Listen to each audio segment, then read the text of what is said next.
Good morning.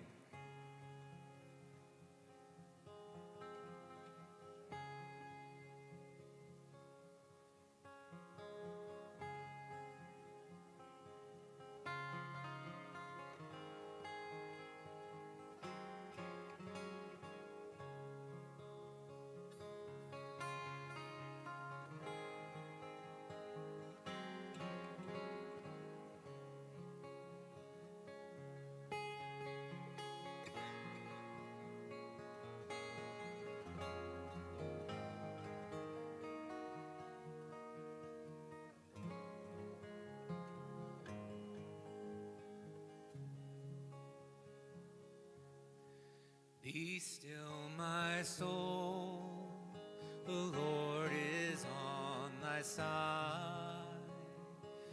Bear patiently the cross of grief or pain. Leave to thy God to order and provide in every change. He faithful will remain.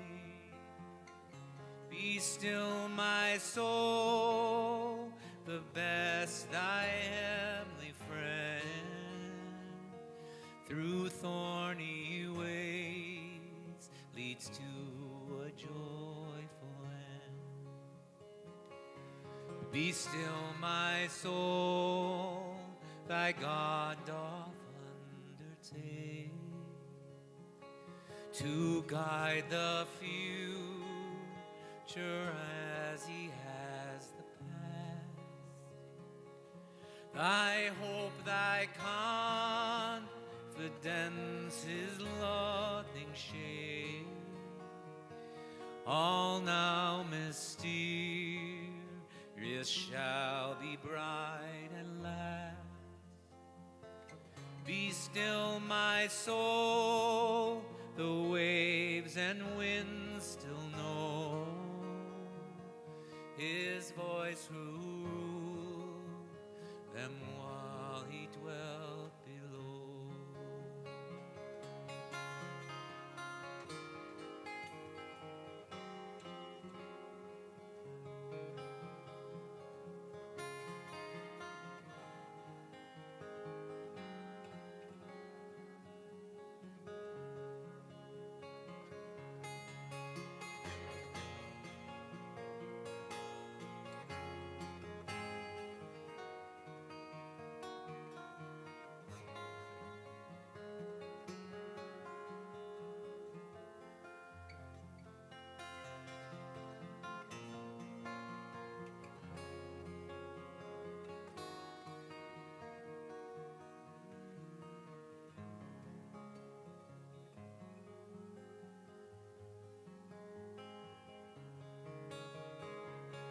Be still, my soul, begin the song of praise.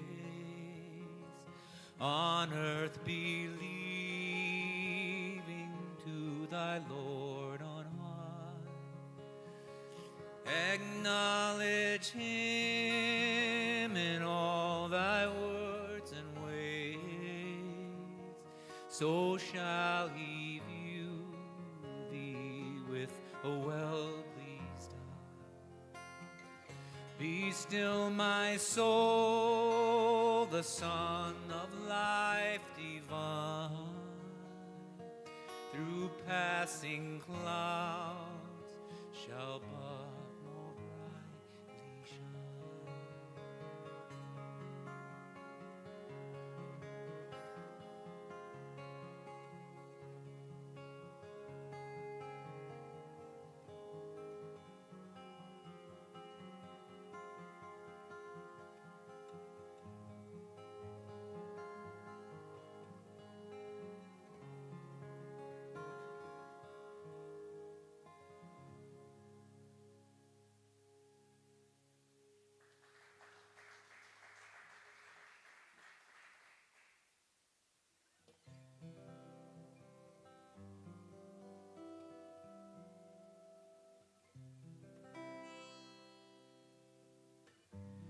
of the most recorded, purchased music of all time. This piece right here from 1855 by Stephen Foster. Let us pause in life's pleasures and count its many tears while we all sup sorrow with the poor. There's a song that will linger ever in our ears. Oh, hard times come again no more. 'Tis the song, the sigh of the weary. Hard times come again no more. Many days you have lingered around my cabin door. Oh, hard times come again no more. While we seek mirth and beauty and music light and gay, there are frail forms fainting at the door. Though their voices are silent, their pleading looks will say, oh, hard times come again no more. 'Tis the song, the sigh of the weary. Hard times come again no more. Many days you have lingered around my cabin door. Oh, hard times come again no more.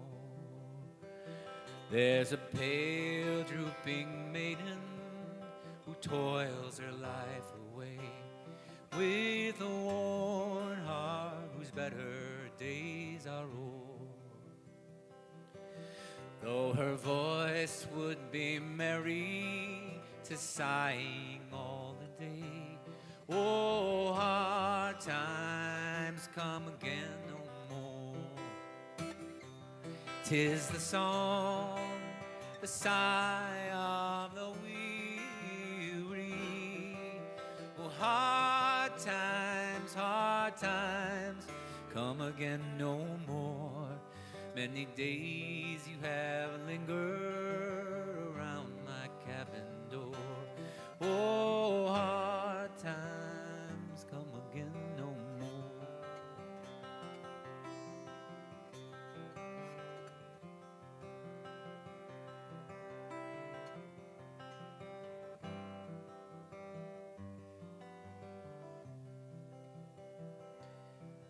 Tis a sigh that is wafted across the troubled way.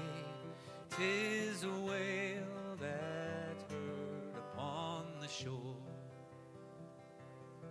'Tis a dirge that is murmured around a lonely grave. Oh, hard times come again no more. 'Tis the song, the sigh of the weary. Hard times come again no more. Many days you have lingered around my cabin door. Oh, hard times come again no more. Oh, hard times come again no more.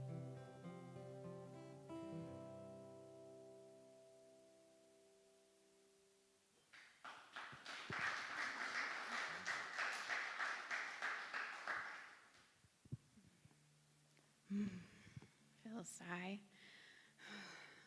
Thank you, Terry. Welcome to worship this morning, to those of you who are here in person and also to those who are joining us online. It's a joy to gather with you in this space where we come from the fullness of life's journey into community of love and care.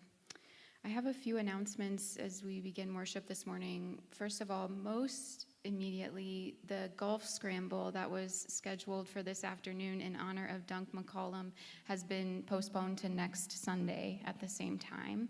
So we won't be out in the rain for golfing today.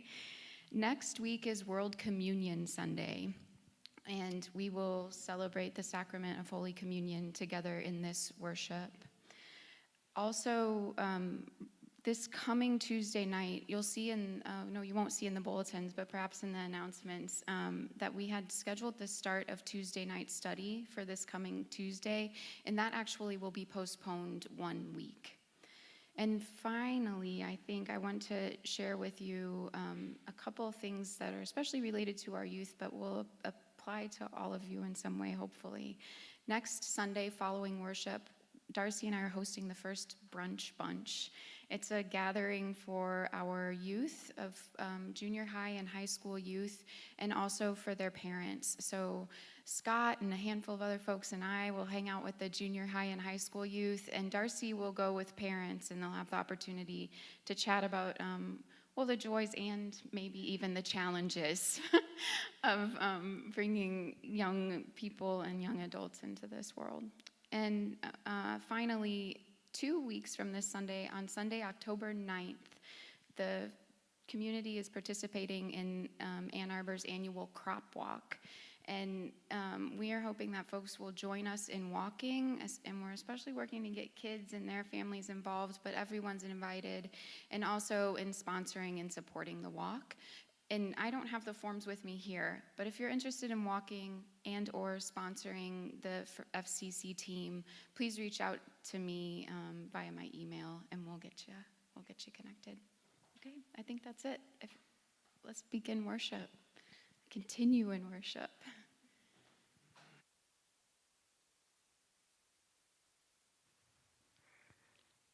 Hi, church. Well, this morning's weather matches our scripture perfectly, because this morning we are preaching on Job.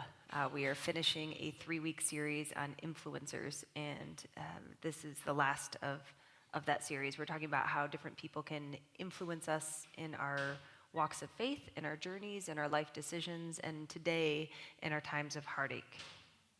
I feel like I'm really loud. Am I loud to you guys? No, it's just to me. Sorry, Stefan. Okay. But in that light, and because we're preaching on a book that most people don't like, let's begin in prayer. God, on this dreary day, we come to learn more about the wisdom that you have left us through our ancestors, through our scriptures, through our stories. We are bolstered by the strength and the faith that is in this community, this group of people who care so deeply about one another and who seek to follow you more closely as we live out our faith in the world. Open our ears and our hearts and our minds now to receive this story of Job and his friends in a new way, in a way that helps us walk more closely with you and love you more fully. Amen. Dimitri Menzel is a firefighter in California. And for the past 3 years, Dimitri has been fighting wildfire after wildfire. He controls about 5 different trucks from 5 different jurisdictions, and he works 24 on, 24 off. I don't know about you, but if I'm up for 24 hours, it is going to take longer than 1 day for me to recover from that experience. But Dimitri doesn't have the chance. He's been working 24 ons and 24 offs for the past 3 years. He was called in after the fire stopped raging to do what they call hotspots. So he would come to these communities and meet people at their homes, and they would be sitting there looking out at a blanket of ash that used to be their house, and they would turn and look to him with completely empty eyes that had no idea what to do next. But Dimitri, he lost his home too in 2017. He and his wife and their 3 children narrowly escaped but lost everything they had. And so when he shows up to these hotspots, he looks these homeowners in the eye and tells them his story, and they know that he has been through exactly what they have been through. And he tells them, this isn't the end. that you can keep going, that somehow they can get through this. And at the end, he teaches them how to shift this tool that will help them sift through the ashes. He takes a fine gauge chicken wire, staples it to 2x4s, and creates a rake of sorts. So the homeowners can sweep through the ashes of their life and maybe collect the most precious pieces that exist still. Insurance companies call these wildfires acts of God. They also say that about floods and hurricanes and other deadly weather. Acts of God. I highly disagree theologically with the claims that these insurance companies make. I think they should rename them. I think they should call them unfortunate events, maybe, but not acts of God. I actually told my insurance guy this once, and he was like, I do not get paid enough to listen to this crazy pastor. He said I could call them whatever we want as long as he could keep the conversation going. So they call these things acts of God. And I think it's so theologically offensive to me because I think that God has far better acts to do than wreak havoc and destruction on people's lives or in entire communities. But there is one book of the Bible where this acts of God theology seems to play out quite well, and that's in the book of Job. In Job, it appears that God actually has nothing better to do than wreak havoc on one person's life in order to prove a point with the devil. I wish I was wrong. This is the premise of the book of Job. It's challenging, to put it kindly. The book of Job ranks up there with Revelation and the sacrifice of Isaac as far as preachers' favorite texts to preach on. But one of my favorite sermons Bob ever gave was about the book of Job, and he held the Bible up and he admitted that he wished he could just rip the whole book out of the Bible. And I can't say I disagree with him. But today, we're going to salvage what we can from this unpopular book called Job, because in it is a story of 4 people, and all of them are trying to influence their friend who is experiencing a wildfire of his own. And without their efforts to influence each other, this book of Job would be far shorter and perhaps easier to tear out in one swoop. But as it is, the book is 42 chapters. The Gospels aren't even 42 chapters, but the book of Job is 42 chapters, and 35 of those chapters are speeches of his friends who are trying to explain to him why he is in a certain suffering, and then Job's response to those friends. They have a lot to say. So today we're going to meet some of these characters and see how Job's friends try to use their influence in the midst of heartache. Because despite how many of us dislike the book of Job, I'm willing to guess that most of us can relate, right? Most of us have either been through our own wildfire in life, or we've tried to walk a friend through a heartache of their own. So we should ask ourselves, did we do what was most helpful? Did we use our influence and our friendship in a helpful way or in a hurtful way? Let's see what we can glean from the 4 characters in this story and see if we can be helpful or hurtful. We'll start with the main character, Job. His name is spelled Job. It is Job, pronounced Job. Job is a faithful follower of God. You know, he's got a wife. He's got lots of kids, lots of farm animals. He lived a relatively secure and happy life, but he was a good guy. He followed the rules. He worked hard. He worshiped. He loved his family. He loved God. And in an effort to prove a celestial point, God makes a deal with Satan to ruin Job's life and to show Satan that even when things are not going well, Job will not abandon his faith in God. Job has this inner circle of 3 friends, Zophar, Eliphaz, and Bildad. Stick that in your back pocket for the next trivia night you're at. So they watch what's going on in Job's life and see it completely unraveling. And they have a very limited understanding of why Job's life is coming undone. And their understanding lies in the moral content and character of Job and Job's deeds. So for them, they believe that Job's life is coming undone because he has done something bad. It is his responsibility. He has somehow brought this bad omen on himself. It's got to be his fault. And they're unable to pivot from that mindset. So we're going to look at some of the advice they give as Job is sitting there. He's mourning the death of his family. At this point in the story, he has lost his wife and all of his children. He's lost his home. He's lost his health. He's currently sitting on the floor with boils all over his body. And he's venting, complaining really, struggling to figure out how he went from riches to rags. And like many of us do when we're in that situation, he calls upon the support of his friends. And he turns to Zophar to vent about his circumstance. And Zophar responds with this. This is in Job 11. Zophar tells him, "Are all these words to go unanswered? Is this talker to be vindicated? Will your idle talk reduce others to silence? Will no one rebuke you when you mock?" In other words, he's like, Job, you're complaining and talking way too much, and I am sick of hearing it. And he goes on to tell him, "You say to God, my beliefs are flawless and I'm pure in your sight.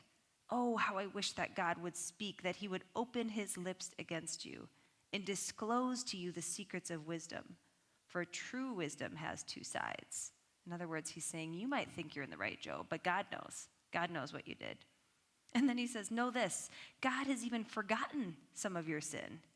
So in case he's not feeling bad enough, Zophar's like, well, if you think it's bad now, you probably deserve worse. Zophar is not what I would call best friend material. Do not call this guy when you need to vent about something that's happening in your life. He is highly unhelpful. But he's got two other friends, so maybe they'll prove to be a little bit nicer. We'll see what Zophar says. He's in Job 18. And again, Zophar is stuck in this idea that Job can be anything other than wicked. He's down and out because he's been wicked. So he's offering to him his insight about what happens to those who are wicked. This is in verse 18.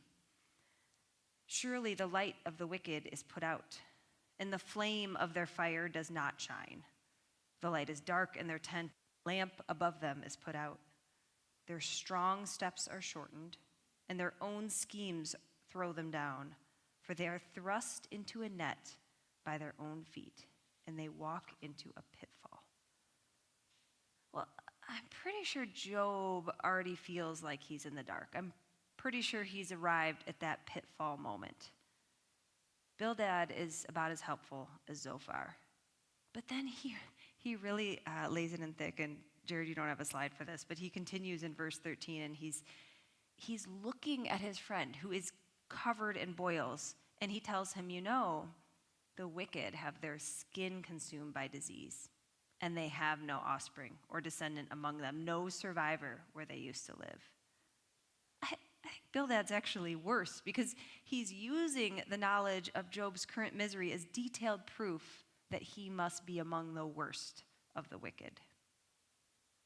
And finally, the third friend, we'll call him Eliphaz, takes it a step further. And instead of attacking Job for what he has done in his life, he attacks him for what we call sins of omission, which are things that we haven't done but we should have. So he starts attacking him in chapter 22, verse 7 through 9. He says, "You have given no water to the weary to drink. You have withheld bread from the hungry.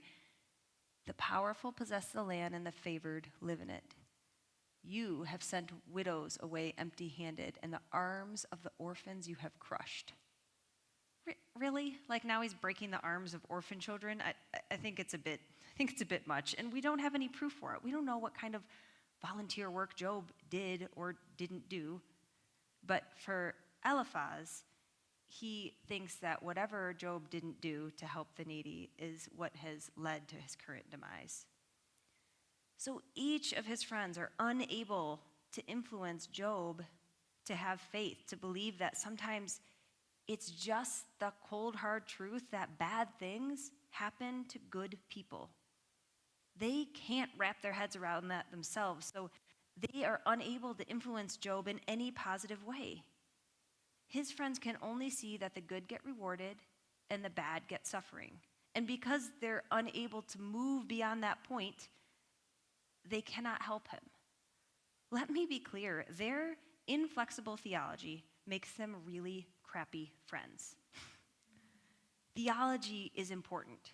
How we think about God influences the kind of friend that we are, which is maybe just may be why this depressing story that everybody hates made it into the Bible, because this stuff matters. And Job has this moment of clarity in chapter 19 where he's listening to this garbage from his friends, and he makes the decision that these guys are not helping me. In chapter 19, he tells them, "How long will you torment me and break me into pieces with words? These 10 times you have cast reproach upon me. Are you not ashamed to wrong me?" This shows me that Job is aware of how badly these friends are influencing him. He's able to articulate how much they're breaking him with their words, but he doesn't quite break free of them yet, which is heartbreaking to me in this story. I read that verse and I'm like, we could have saved 20 chapters if Job would have just said, "Look, be gone. You guys aren't helpful. I'm seeking other people out in my life." But he does not. They stick around. These friends, we might think of this as an obscure story in the Bible, but these friends, Zophar and Eliphaz and Bildad, there are so many people that have their beliefs to this day.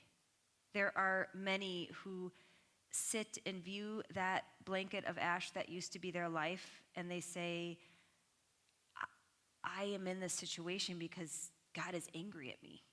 Maybe if I would have just gone to church, maybe if I didn't get that divorce, maybe if I honored my mother and father in a different way, maybe if I would have not made poor choices, or I volunteered more, or I fed the poor more. They're so quick to see and blame themselves. And when you do that to yourself, you do that to others too. You're quick to see someone else's suffering as their fault as well. I remember before I became a minister in a church, I was going to be a chaplain, and I was doing chaplaincy work at Rush in Chicago. And I had just visited this mom who lost a baby at 18 weeks. The labor started and they couldn't stop it. And she had desperately wanted this baby, and so they send the chaplain in, because I'm 23 and I'm going to know what to say to her. So I come into this room, and she's telling me through tears that this tragedy happened to her because when she was 16, she had an abortion, and that this was God's punishment for that decision. And my heart just broke for this mom all over again. The God of comfort I knew would walk with her and would support her in her current pain and her overwhelming grief. But that God that I knew was now inaccessible to this mom, because somewhere along the line, someone influenced her to believe in the same way that Job's friends influenced him. Someone taught her that bad things only happen to bad people, and that God is a God who will make sure that judgment is delivered. Someone influenced her to believe this, and their influence left some pretty damaging and long-lasting results. When people are experiencing wildfires in their life, and when they're in the place of Job, we have the chance to either show up like Bildad and Zophar, or to show up like Dimitri the firefighter. Choose carefully, because your influence at a time when a person is vulnerable and hurting and scared is a holy power, and one that should be yielded carefully. God created us to support one another. It is all over our scriptures, from the beginning of time in Genesis, when God said, "It is not good that human being is alone," to the wisdom scriptures of Ecclesiastes that tell us a cord of 3 strands is not easily broken. God has wired us to need each other, and that dependence and that trust and that need shouldn't be taken lightly. We have the power to influence friends and strangers alike when they are walking through the wildfires of their life. We can assume that their tragedy is an act of God, brought on by some moral misstep or some grievance from their past. We can say phrases that we think are helpful, like, "Well, this must be part of God's plan," or "God needed another angel in heaven," or "God will never give you more than you can handle." But our words of comfort may not hold the influence that we hope. We might not be saying and influencing the person the way we really want to if we look at the meaning of what these phrases suggest. But with the power of influence, we can look into someone's eyes, deep in their pain, and be able to walk with them in it. But to do that, we have to acknowledge that it is not our responsibility to rid the person of their experience. We have the influence, but we are not magicians, and there's freedom in that. There is freedom in recognizing that we can use our power of influence to comfort, but not necessarily to fix. And in that, we can meet them in their pain, and we can offer them hope. We can use our influence to say, this isn't the end. I don't know how, but you will get through this. I can't make it go away, but maybe I can help you staple some chicken wire to a 2x4. Together, we'll sift through the rubble that you find yourself in and find some glimpses of hope. Dimitri isn't the only one who has been fighting wildfire after wildfire. The world is full of people who could use a friend. So maybe you can be that friend that yields your influence in a way that offers people hope beyond ashes. May you use your holy power of influence to reflect the grace and the hope and the goodness of God to all the Jobs in the world who need it most.